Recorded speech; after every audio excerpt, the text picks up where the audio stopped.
And so today we have Michael Bonini, Director of Office of Public-Private Partnerships, the P3 program, to cover P3 updates. This is a massive public-private partnership to help maintain bridges in the state of Pennsylvania. So without any further ado, I'd like to introduce Mr. Michael Bonini, Director, Office of Public-Private Partnerships of the P3 program.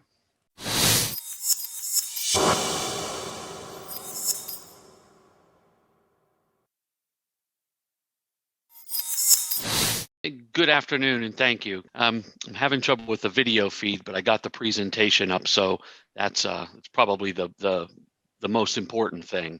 So thank you for the opportunity to give you a little bit of information on our P3 office and on our upcoming and active project that we're working on and getting ready for procurement, which is the Major Bridge P3 initiative.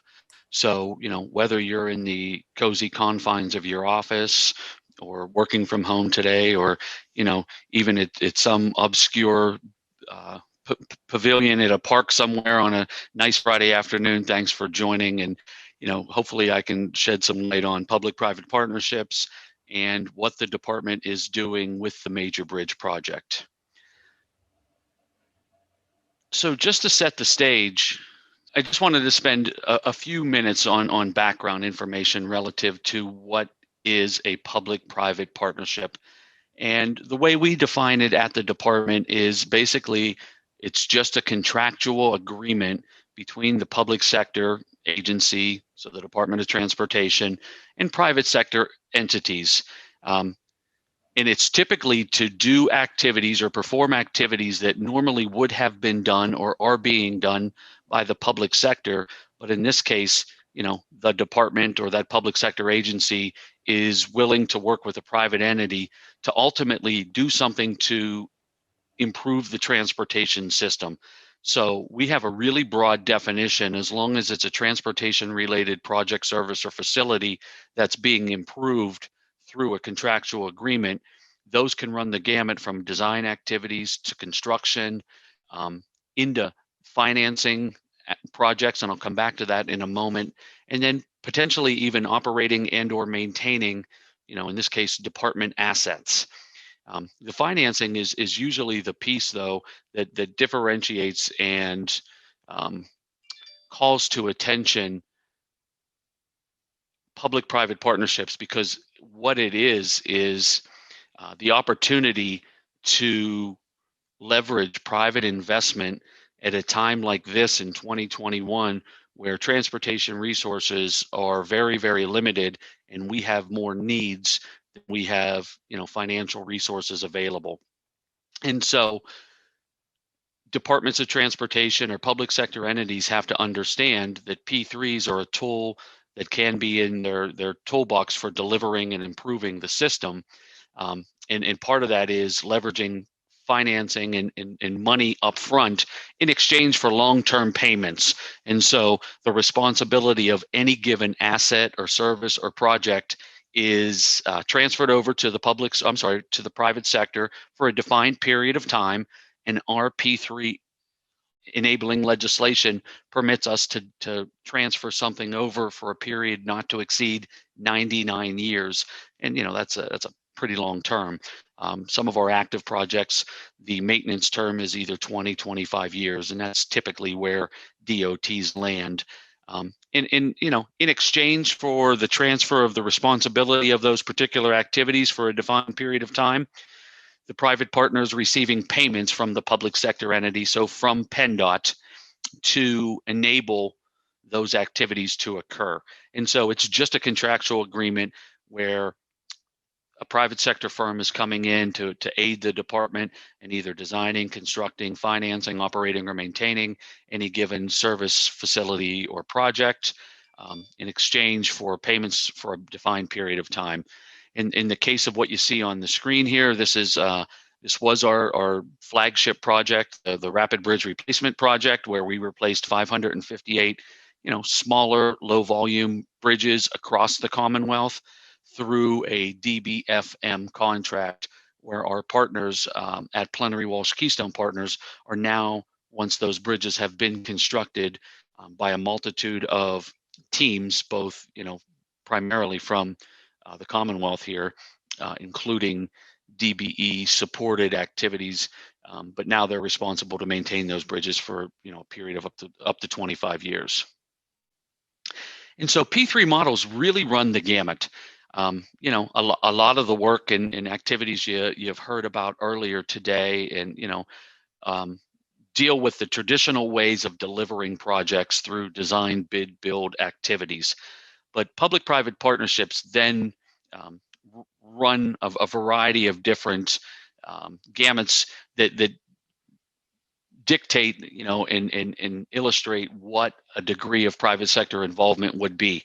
And obviously, the greater the private sector gets involved in the activity, the higher risk that's transferred over to that entity, and usually at a cost. And so that's sort of a determining factor from our end to understand if we transfer activities over in a P3 model and we transfer the risk over, the department or any public sector agency just has to be aware that transfer of risk comes with a price. And so if the department or that agency is willing to accept that and pay for that risk transfer, then P3s are a very suitable method for delivering improvements to the transportation system. And you can see we kind of break these out into, design build projects. The P3 really gets into the design build finance and higher on the chart here. The DBFs are projects where we're looking to improve a service or a facility today in exchange for finance payments over a shorter period of time that doesn't have the maintenance term on it. And so we have a project right now up off of on Interstate 81, right outside of Wilkes-Barre, Pennsylvania, 7.5 mile stretch, where we're pursuing a design build finance. We're looking for a team to come in and replace the interstate in that 7.5 mile stretch right outside of Wilkes-Barre, and also to replace, up to about 8 bridges in that. Again, the department has no interest in turning over the maintenance responsibilities and the winter operations for that, since we have maintenance forces in that area that can handle those activities. But what we are looking for is for someone to come in and assist in the financing component of it to help us stretch our dollars. We'll pay that over a shorter period of time. And then as you move up the continuum here, you get into sort of the DBFM model and an operate and maintain model to complete privatization. Our enabling legislation does not permit complete privatization, so that's something that isn't happening in Pennsylvania on the transportation system, only because the department is never allowed to not be the owner of any given facility or service, even if someone else is responsible for it. And so, to kind of put it all together, we look at about 6 pieces of, 6 ingredients if we were baking a cake in order to determine whether or not public-private partnerships is a worthwhile delivery method.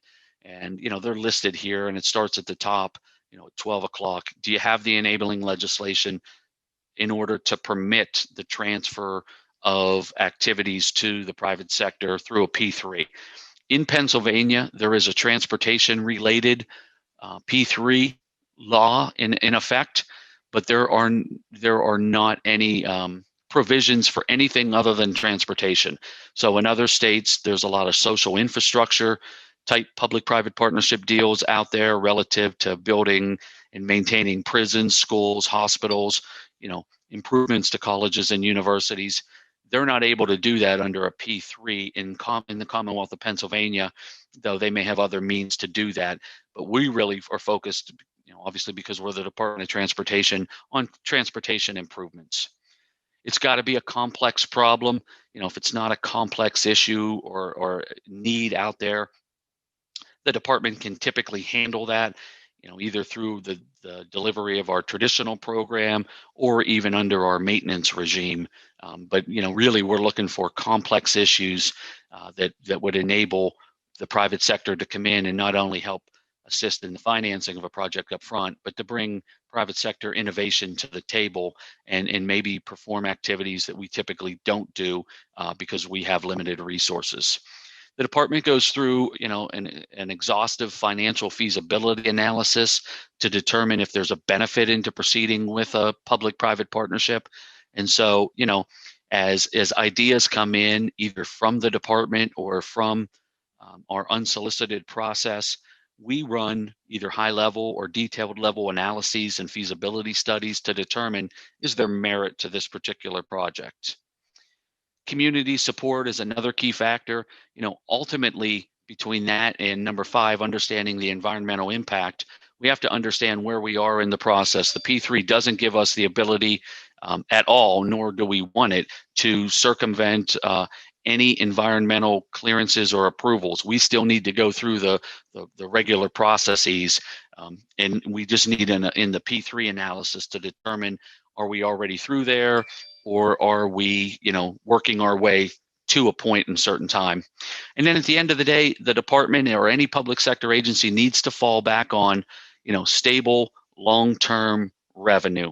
And that is to say that the department needs to have the ability to pay back, and the private sector is looking for, the assurances of either the motor license fund or the general fund or something attributed to the Commonwealth of Pennsylvania that says, hey, if we invest up front, that agency, that Department of Transportation has the financial resources to pay the project back over a period of time. And, fortunately, with the motor license fund, even as strapped as it is, it does give us that opportunity to in participate into public-private partnerships, because we have the motor license fund sort of set aside for transportation-related services.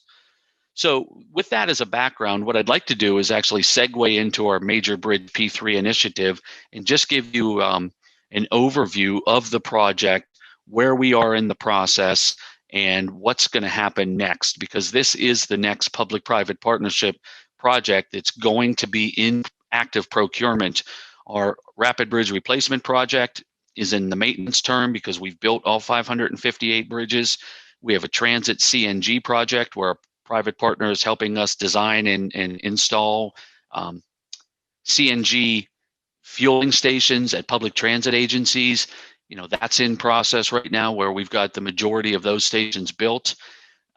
The Partnership 81 project is down the line a little bit further this year, but really what you're going to see as a focus, and what has been a focus, if you've been paying attention to any of the news relative to PennDOT, is the Major Bridge P3 initiative. And so what we are trying to do through this project is to complement or supplement our regular traditional bridge delivery system with the delivery of interstate bridges through a P3. Again, as been cited multiple times, the department has an annual funding gap of about $8 billion a year to maintain and improve our state-owned bridges. And so, even though we've got a dedicated motor license fund, and people say, well, why am I paying into the gas tax? It's still not enough to maintain our system of over 25,000 bridges, 40,000 miles of roadway. Not only then to, that excludes the 70,000 miles of municipal roadway that are also out there. Pennsylvania is a big state, and there's a lot of water. And because of that, we've got a lot of roads, and more importantly, or just as importantly, we've got a lot of bridges. So what we wanted to do with this project is look at alternative funding mechanisms to deliver these projects through a P3. And so it is our anticipation, and when we presented the project to the P3 board in November of last year, we cited that our position on this is that we were going to pursue the implementation of user fees for the travelers of those particular assets, so that they were paying into the system.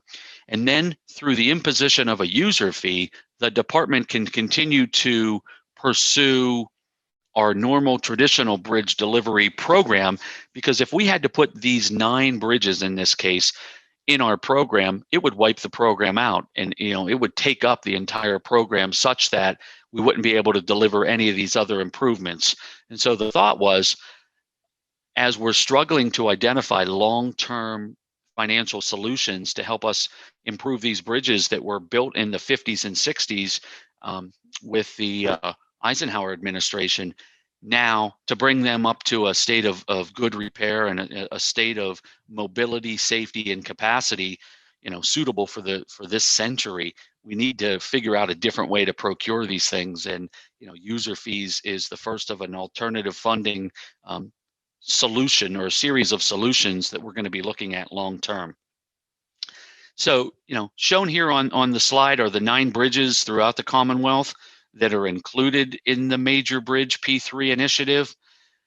Together, they're anticipated to represent a total project size in terms of construction of around maybe $2.2 billion, with the I-83 South Bridge and the I-95 Girard Point Bridge being the largest construction projects in the program. Most of the other bridges, or all of the other bridges, their expected construction costs are anticipated to be anywhere between $40 and $200 million. And then you've got Southbridge and Girard Point, which are way higher than that. So, we have a lot of information on the bridges. You can find it online at the individual candidate bridge websites, or on the P3 webpage. We've done a few industry presentations, and we've identified and outlined additional information. So if you were on PennDOT's website and went to programs and projects and programs and projects, and worked your way to public-private partnerships, you could access more information on each of the bridge locations through that particular website. Additionally, we are working feverishly within the department to prepare a request for qualifications that's going out to industry very soon. I'll get to the schedule here in a few minutes, but you could stay tuned for that as well, because we anticipate much more information being provided in the RFQ when it hits the street this month. So the goals of the program are pretty simple. One, we want to accelerate the renewal of these major interstate bridges today, in the next few years, as opposed to having them compete for limited financial resources. We want to enhance public safety. Obviously, if we can build a bridge or redesign and rehabilitate a bridge or replace the bridge today, that's going to enhance public safety. And I should note, of the bridges, let me go back here. It's anticipated that 8 of the bridges are full replacements, with the exception of E, which is the I-95 Girard Point Bridge. That's going to be a rehabilitation at this time. There may be some replacement activities down the line, but for now, that's a more of a rehabilitation as opposed to replacement. We want to avoid costly detours due to either weight restrictions or closure of bridges that may have to come if we're not able to address these bridges within a defined period of time. And we know the sensitivities around that. And these are bridges in key corridors and on interstates, so we're trying to avoid that at all costs. And lastly, we're looking to try to create a financially sustainable model for these particular bridges on interstates and expressways. These are 9 of 25,000 bridges, so it's not the department's intent to impose a user fee on our entire system. But in this case, for these particular bridges, we think it's maybe one of the best ways to deliver these bridges today and continue to deliver the rest of the transportation program. So driving our project are a few key principles, and these were articulated to the P3 board, and we've continued to articulate these guiding principles to industry as well, so that they are aware of the department's intent. But we're only looking at major bridge replacements. We're only looking at the 9 bridges out of the 25,000. We have the ability through federal and state legislation to apply a reasonable user fee that focuses on cost recovery for our construction activities, and then for the operations and maintenance of those particular bridges. We're looking at trying to identify a development entity that will work with the department in a pre-development agreement to then figure out the best way to deliver these bridges. And so the RFQ, or the request for qualifications, that I've alluded to, and I'll show you the schedule here in a few minutes, is going to help us and onboard a pre-developer or a development entity that's going to work on through a pre-development agreement with the department. But that's not the end of the story. The end of the story is down the line once we get through the environmental clearance and the preliminary engineering and final design activities that have to occur for each of the bridges to determine how we're going to package them. Not all of the bridges, in fact, it's quite the opposite. We're looking at trying to identify a vendor that's willing to work with Pennsylvania contractors and teams within the Commonwealth to deliver these bridges. So there's going to be performance limitations on the team that's awarded the project. And then we'll have to make a decision with the developer how we're going to procure the rest of the bridges. And right now that's still something that we're working out, whether these are going to be individually procured or bundled in smaller bundles, but we want to make them attractive to, local participation as best as possible. The bridges are geographically balanced across the Commonwealth. And one of the things that we're really focusing on here is equity, and we're going to work hard to mitigate against any disproportionate socioeconomic impacts with the delivery of these particular bridges. And so as we go through the environmental clearance process, be it NEPA or a NEPA re-eval, that's a key driver in this, is ensuring that there's equity in the process. Some of the benefits of pursuing a major bridge P3 initiative the way we're anticipating: one, it gives us the ability to try to pilot a new funding stream, i.e. the user fee that is not reliant on current gas taxes. I was just thinking through, I was trying to figure out a way to clearly articulate when COVID hit last year. Traffic volumes went really down all over our Commonwealth, and they're slowly picking up, especially on the trucking side. But passenger vehicle traffic is down, and because of that, we lost a lot of money that was coming into the motor license fund. So it was sort of an unintended consequence of everyone working from home or working remotely. Was the lowering of the monies coming into that motor license fund. So what we're looking at here is trying to identify that funding mechanism that's an alternative that could be used to support these bridges in and of themselves. So we're looking at trying to find a way to deliver these bridges without touching the motor license fund at all. Now, maybe we have to dip into it initially to start the project up and onboard and go through that process. But at the end of the day, we're running traffic and revenue projections right now and diversionary studies to ensure that these are the right bridges, and we're going to be able to have the bridges pay for themselves at the end of the day. And if they can't, the secretary has articulated that those bridges won't be included in this. And so right now we're at 9 bridges. It won't be any more than that, but it may be less than that. We've just got to go through and run the numbers and really understand that.